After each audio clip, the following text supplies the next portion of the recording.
Peggy 18.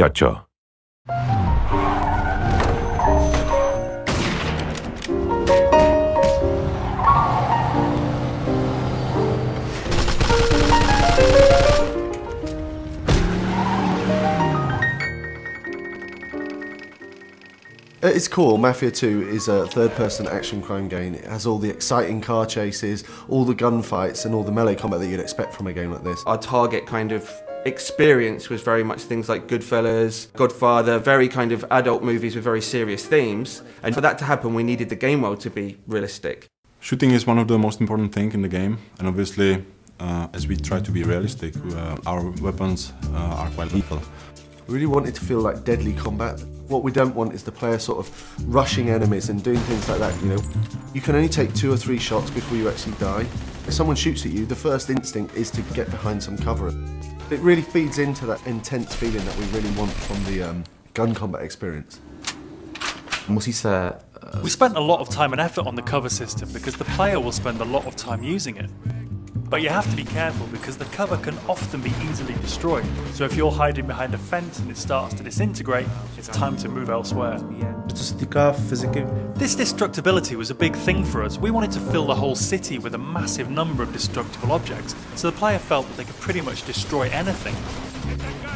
The player can use a wide range of weapons, from pistols to submachine guns. Of course, we had to include the classic Tommy gun that everyone knows from the Mafia movies.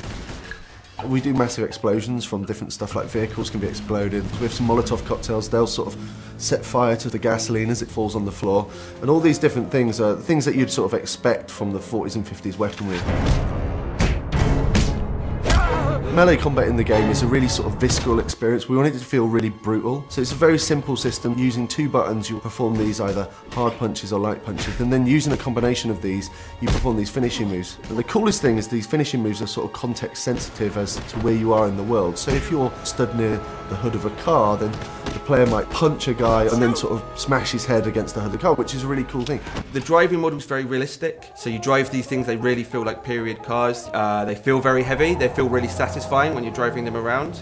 Once you get familiar with the controls, there's a real skill to doing the handbrake turns, the donuts and the skids in the street.